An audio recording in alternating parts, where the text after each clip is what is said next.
Hello friends, இன்றைக்கி vegetable pulao with பன்னீர் 65 எப்படி பண்ணலான்னு பார்க்கலாம் வாங்க.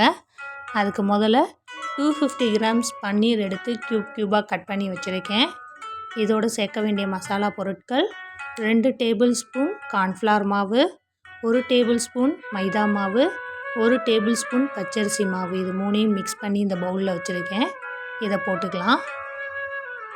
1/4 டேபிள் ஸ்பூன் இஞ்சி பூண்டு பேஸ்ட்டு, சிறிதளவு மஞ்சள் தூள், 1/4 டேபிள் ஸ்பூன் தனி மிளகாய் தூள், இது வீட்டில் அரைச்சது, 1/4 டேபிள் ஸ்பூன் காஷ்மீரி மிளகாய் தூள், இதுவும் வீட்டில் அரைச்சது தான். தேவையான அளவு உப்பு, சிறிதளவு ரெட் கலர் கேசரி பவுடர், இது ஆப்ஷனல் தான், வேணும்னா கலருக்காக சேர்த்துக்கோங்க. இது எல்லாத்தையும் ஒன்றா பரட்டி ஊற வச்சிடலாம். இப்போ வெஜிடபிள் புலாவ் பண்ணலாம். 2 டேபிள் ஸ்பூன் எண்ணெய், 1 டேபிள் ஸ்பூன் நெய் ஊற்றிக்கலாம். தாளிப்புக்கு 2 பட்டை, 2 கிராம்பு, 1 ஏலக்காய், சிறிதளவு கல்பாசி, 1 பிரியாணி இலை, இதை தாளிச்சுக்கலாம். 1 மீடியம் சைஸ் பெரிய வெங்காயம் எடுத்து கட் பண்ணி வச்சுருக்கேன், அதையும் போட்டுக்கலாம். 2 பச்சை மிளகா, 1 கைப்பிடி அளவு புதினா மல்லித்தலை, எல்லாத்தையும் போட்டுக்கோங்க. வெஜிடபிள் புலாவுக்கு தேவையான காய்கறி கேரட், பீன்ஸ், பட்டாணி, இது மூணையும் நான் கட் பண்ணி வச்சுருக்கேன். தேவைப்படுறவங்க காலிஃப்ளவரும் சேர்த்துக்கலாம். காய்கறி எல்லாத்தையும் ஒன்றா மிக்ஸ் பண்ணிக்கோங்க. லைட்டாக ஒரு 2 மினிட்ஸ் வேகட்டும்.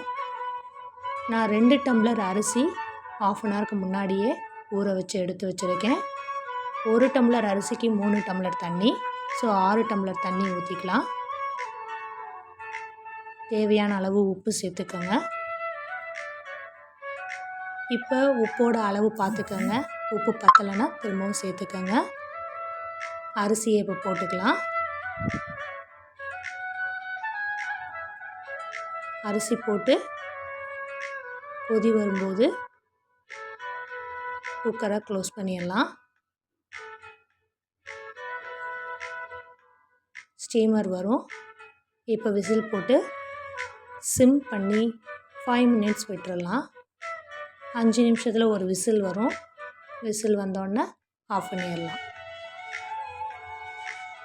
இப்போ ஸ்டீமர்லாம் அடங்கிடுச்சு. ஓப்பன் பண்ணி பார்க்கலாம். பாருங்கள், வெஜிடபிள் புலாவ் ரெடி ஆயிடுச்சு. சாப்பாடு சூப்பராக இருக்குது. நல்லா வெந்து வந்திருக்கு. உலையில சாப்பாடு. நான் சொன்ன அளவுகளோட தண்ணி வச்சிங்கன்னா கரெக்டாக இருக்கும். இப்போ ஊற வச்சுருக்கிற பன்னீரை ஃப்ரை பண்ணி எடுத்துக்கலாம்.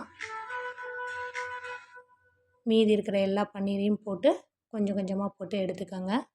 தேங்க்யூ.